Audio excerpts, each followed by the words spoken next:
Weather that we've been having can be rough on your skin. A lot of people are complaining about dry, cracked, flaking skin. So right now we are going to find out what is causing it and exactly how to get your skin back to normal. We have Harvard graduate, board certified dermatologist Dr. Meena Singh here with us from the Kansas Medical Clinic in Shawnee. Thanks so much for being here. Thank you for having me. Now you are a native of Kansas City. I am. I was born and raised here. I haven't actually lived here since high school, but I returned to pursue practice here. So we are so glad that you are back here in Kansas City where you belong. Thank you. So you know about the weather we have and what it can do to our skin. Tell us what you're seeing in your office. Yes, so wintertime is the time where dermatologists see not only new patients with new itchy rashes, but also patients with chronic skin diseases who come back with flares of their rashes. So with the low temperatures, that also makes the humidity plummet.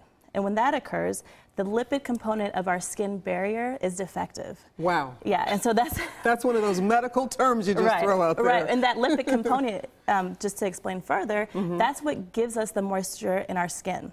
And so when that is defective, that's when we see the dry, itchy, irritated skin. And it's funny because you just showed a picture of my hands. Oh, really? So you actually experience this as a dermatologist? As a dermatologist, I do a number of surgeries, and even this morning, I can show you a close-up of my hands now.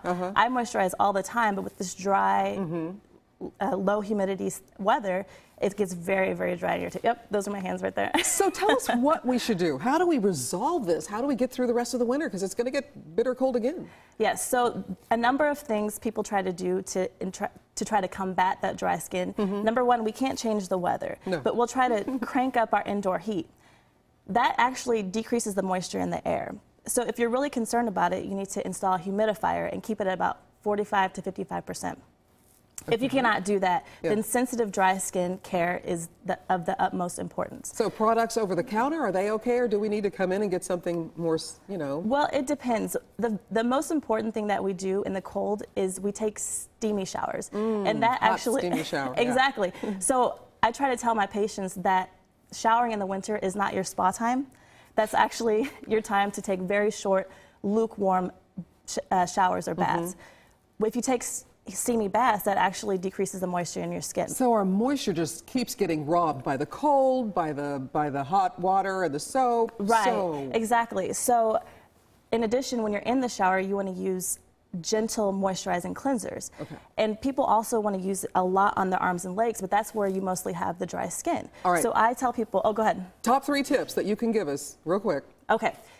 Short showers, moisturizing gentle cleansers, pat dry after you get out of the shower, and use a really good emollient moisturizer. So those are moisturizers that are at least creams or ointment based, and they can have certain components like ceramides and dimethicone, and those help increase and enhance the skin barrier, or urea or lactic acid that softens the skin. We appreciate you coming in and helping us get through this cold winter weather and get our skin better. Thanks so much for coming. Thanks.